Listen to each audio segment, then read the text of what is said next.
everybody, welcome back to the channel. Thank you so much for once again joining me for tea time. Today we have a little bit of misty morning and focus combination. I love that combination. It's so good, that bergamot. So nice, so nice. I hope you're joining me with your cup of tea, cup of coffee, maybe something harder as I always say. Today we're going to be talking about Canon and Sony and what is going on over there between the two of them with this global chip shortage that's been going on. Now, Canon has done what many, including myself, have thought impossible, and that is to dethrone Sony for the #1 position in camera sales. Sony's been just knocking it out of the park. They're doing fantastic. They've really done a lot of forward progress, upward moving progress in the last, let's call it, couple of years. And Canon has been sitting on their laurels along with many other companies while Sony was just knocking it out of the park. Well, finally, Canon is back. Nikon is back. They're all doing quite well. Nikon's doing exceptionally well, considering how a lot of people have just written them off. Don't write them off as of yet. But today we're talking about Canon and Sony. Before I get into it, I want to say that if you haven't downloaded any of my ebooks, go check them out. Go over to JCristina.com/books. Once again, JCristina.com/books. 10 tips at making tax sharp images. You can also get how to create a digital Fort Knox, backing up your digital life. We know backing up your digital life is important, guys. Go pick up the prologue to that book. Once again, JCristina.com/books. So getting back into the Canon and Sony dilemma here. Now we know that all manufacturers have been really taking a hit with the global chip shortage. Well, in the camera industry, Sony has been taking the hardest hit of all. And we can see that in some charts that I'm going to show you in just a minute. So all of this information that we're discussing will be coming from CNET Japan. They kind of have their thumbs on the pulse of the industry, especially over there with the Japanese market and the Japanese manufacturers. So what CNET Japan reported was that Sony's market share in Japan took a massive hit during the last few months, and this was obviously due to not being able to get equipment to market. Why is that? They don't have chips. IC shortage. They just don't have the components to be able to build the cameras. Big problem, guys. Major problem. Now, CNET also reported that even though the Sony ZV-E10 has done phenomenally well, I've talked to you about that camera for a while. It's basically like a successor to what I'm shooting with right now, which is the Sony ZV-1. A little bit different, removable lens. It is a definite cool camera if you want to do vlogging for the price. The price is one of those things that just knocks it out of the park. You're getting a lot of value for your money. Once again, that is a Sony ZV-E10. Awesome. Well, Sony had to suspend manufacturing of that camera due to the lack of what? Parts. Global chip shortage. I'm so sick of saying that. Thus, the retail inventory has either completely dried up or will soon dry up. Major problem. According to CNET, prior to halting production, Sony garnered the top share of the market before taking a deep nosedive and ceding the top position back over to Canon. Now, CNET shared the following graphic. I want to show this to you because it really shows in a pictorial form how bad it is for Sony. So on the left side, you're going to see this chart. Now, it has not been translated, it is in Japanese, but the left-hand side says sales volume share. And on the right-hand side, that chart says average per unit price of camera. So we're getting an idea of what the sales were, what the volume was, and then on the right-hand side, we're getting an average per unit cost. What are they able to get for the product? And that is also very important to show which way the market is going. Is the price of the gear going down or is the price of the gear going up? So the red line, as you can see, represents Canon, whereas the black line represents Sony. As you can see, Sony was doing fantastic. They were crushing it all the way through September and then fell off the cliff in October and November. Now, as you can see, Canon during this exact same time frame was affected much less. And actually, during that time has seen an overall sales volume growing during that time, which doesn't make sense, right, guys? And we'll get into that also in just a minute. Now, out of this report did come some good news, not only for Canon, but also for Nikon. Nikon has that black line that has the yellow triangles on it. Now, if you look at that, this is on the right-hand side where it is the average per unit price of camera. We can see that due to the Z9, the average price for Nikon's camera ordered during that time frame jumped significantly in November. Now, this shows obviously the popularity for their new flagship, the Z9. Now, the thing that's odd here is it's not out yet. So that means that Nikon is getting a lot of pre-orders to be able to see that massive growth during that period of time. Obviously, the price of the camera is about $5,500. So yes, it is going to increase that metric, the average per unit price of cameras. So that is very interesting, and kudos for Nikon. That means that they did a really good job marketing the product, and the product isn't even out yet, and there's a lot of pre-orders, pre-sales out there. Now, on the other hand, we can see that Sony's average price has been increasing while their sales volume just collapsing during this time frame. Now, this does indicate that Sony is selling more expensive cameras, yes, but just not currently because there is none. Once again, having to suspend production on certain cameras.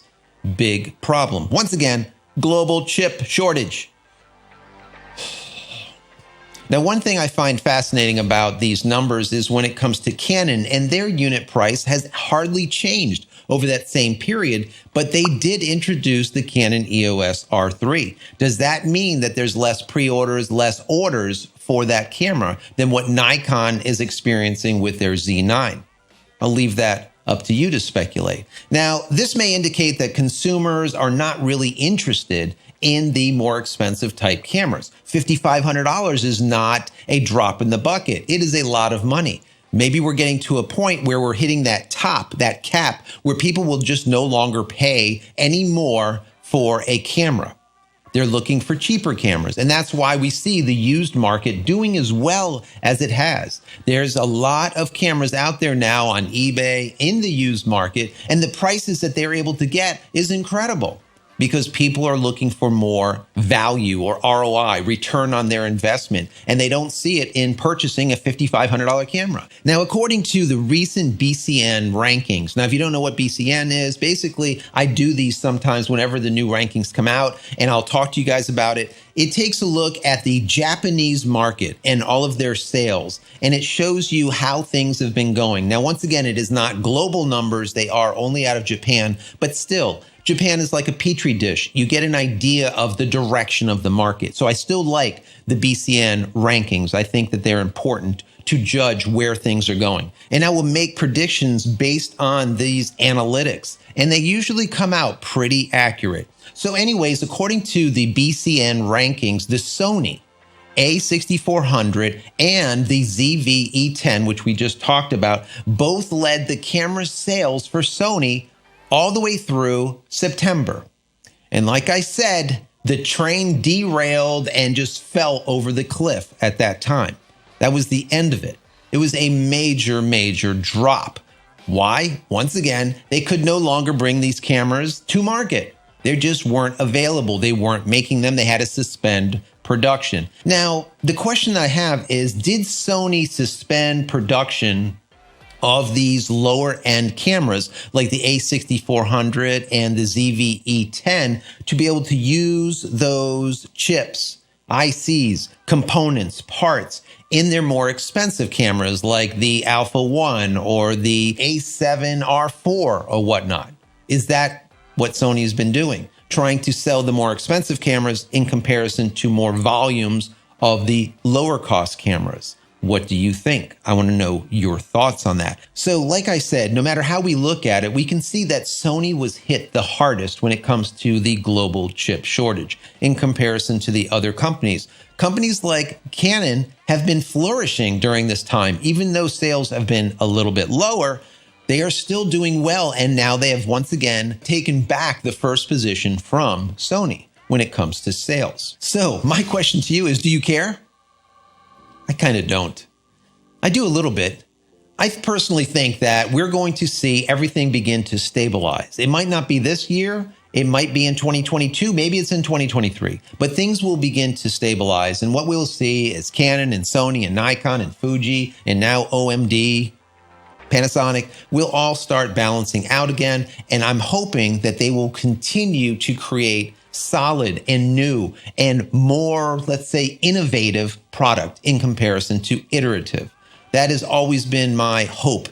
And has it been happening as of late? No. And that's why in this channel, I've been doing coverage on other things because the camera market has just been in a decline. And I don't want to talk to you guys about a new, just crappy lens. I think you guys have lensed out. Every time you look in any type of news that has to do with photo, video, anything, it's a new lens. And that just gets boring, in my personal opinion, just to look at these lens specs and nonsense over and over and over. Once you have 2, 3, 4 lenses in your kit, unless it is something specific like a tilt shift or something that's just odd, right? That you absolutely need for whatever it is. Let's say a tilt shift because you're doing buildings and you want to get everything all perfectly lined up. Or you need a 1200 millimeter because you're trying to take a picture of an ant 500 yards away. Whatever it is, okay? Then I would say, yes, you want to look at some information about those specific lenses, but to look at like 15 different quick 50s or 24 to 70s and 28 to 75s, and to me, it just gets boring as hell, and that's why I don't do it. There's other channels that cover this kind of thing all the time. It's just not mine. It does not excite me. So coming back to the beginning, I asked the question, why is Sony doing so badly, so poorly when it comes to this global chip shortage where Canon is on par or even exceeding during this time? We know that both manufacturers make their own, not buying from other places, sensors. So that obviously isn't it. That means that the components that go into these cameras are somehow being sourced differently, or maybe Canon is making some of those ICs in more low-level components and buying less of them from other manufacturers, where Sony might be getting a lot of their ICs and components elsewhere instead of making their own. That is the only thing that I can possibly think of. I want to know your thoughts about it. Why do you think this is the case? Why do you think that Sony is having such a hard time with this global chip shortage where we see Canon not? We now see Canon bumping Sony back down to the second position and taking back the first. Why? Why?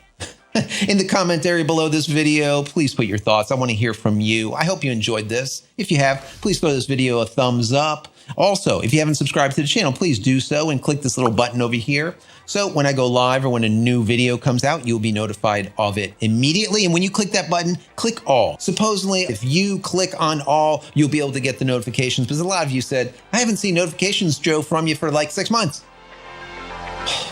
YouTube. Anyways, head over to my website, JCristina.com, where you can find all the photography tools that I've made for you and me over the years. And hopefully there's something there that you might like. And if there is, please pick it up and support me and my family. That's it, guys. I'm out of here for another vlog. Many blessings to you and your family. Stay safe, stay healthy, and we'll see you in the next one.